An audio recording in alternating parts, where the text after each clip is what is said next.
महाराज शिव महापुराण तो यहां तक कहती है कि आपका कोई काम अटक रहा है, कोई काम नहीं हो रहा, बहुत परेशान हो गए, बहुत थक गए, उस काम के लिए सबके हाथ भी जोड़ लिए, सबके पास होकर आ गए और वो काम बढ़ ही नहीं रहा, तो निवेदन करते हैं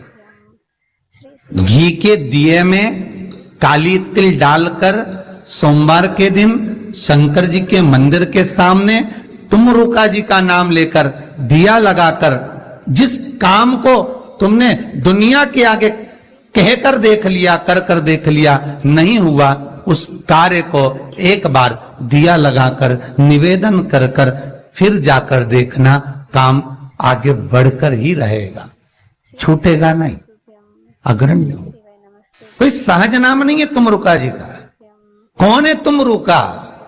जिसका व्याख्यान शिव महापुराण में बारंबार आता है, जिसकी भक्ति की श्रेष्ठता देवऋषि नारद से भी प्रबल मानी गई है। देवऋषि नारद को तो कई बार अभिमान आ गया, एक बार भगवान विष्णु के सामने जाकर कहते हैं कि मेरे बराबर नाम नहीं लेता कोई तुम्हारा। भगवान शंकर के सामने जाकर कहते हैं कि कामदेव को मैंने जीत लिया। ब्रह्मा जी के पास जाकर कहते हैं कि सृष्टि का निराकरण करना आपका काम है, पर मैं सारी सृष्टि का भ्रमण कर लेता हूं एक क्षण में। जो देवऋषि नारद इंद्र के सामने जाकर कहते हैं कि तुम्हें सत्ता का आधिपत्य जताना नहीं आता, आधिपत्य कैसे कहते हैं वो जानते नहीं हो आप। वो देवऋषि नारद जिनके भीतर भजन का बल, तप साधना का अहंकार इतना ज्यादा हो गया था कि देवताओं को भी कई बार देवऋषि नारद को नीचा दिखाने के लिए बंदर का मुख लगाना पड़ा था, अहंकार को छोड़ने के। पर उसमें भी प्रबल तुमरुका जी जो शिव महापुराण की कथा कर रहे हैं, उसमें भी प्रबल, जिनका नाम मात्र,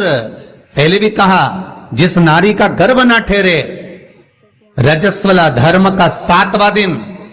जब नारी 6 दिन तक काम ना करे, 7वां दिन रजस्वला धर्म का, सफेद आंकड़े की जड़ को बुलवाकर उसको शंकर भगवान के शिवलिंग पे से तुमरुका जी का नाम लेकर 21 बार घुमाकर कमर में लाल धागे में बांध ले, 3, 4, 5 महीने में ज्यादा से ज्यादा गर्भ ठहर जाए। पक्का विश्वास रखकर शिव जी का नाम ले, तुमरुका का स्मरण, ज्यादा कुछ नहीं बने तो शंकर के मंदिर में जाकर घी के दिए जला, 5 दिए लगा, और ज्यादा कमी पड़ रही हो धन की, संपदा की, सत्ता की, कोई प्रॉपर्टी, कोई दुकान, कोई धंधा पानी नहीं चल रहा,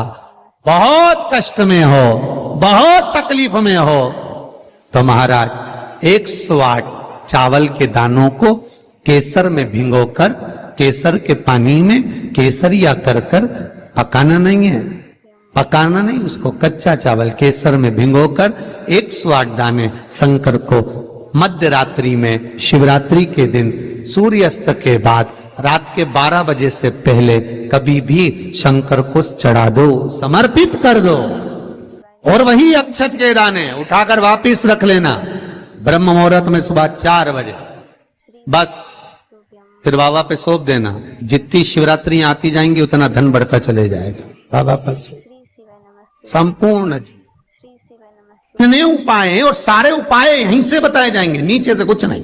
नीचे उतरने के बाद हमें कोई मतलब ही नहीं, हम क्या बोले ना बोले हमें उससे मतलब नहीं। ये व्यासपीठ श्री सुखदेव जी की है, ये व्यासपीठ श्री व्यास जी महाराज की है, ये व्यासपीठ श्री सूत जी महाराज की है, और ये व्यासपीठ इन सबसे पहले मेरे देव अधिदेव महादेव की है, जिन्होंने अमर गुफा में अमर कथा माता पार्वती को श्रवण कराई थी। बाकी के तो सुखदेव जी, व्यास जी, सूत जी, ये सब बात के, पर सबसे पहला वक्ता मेरा शिव है। तो ये शंकर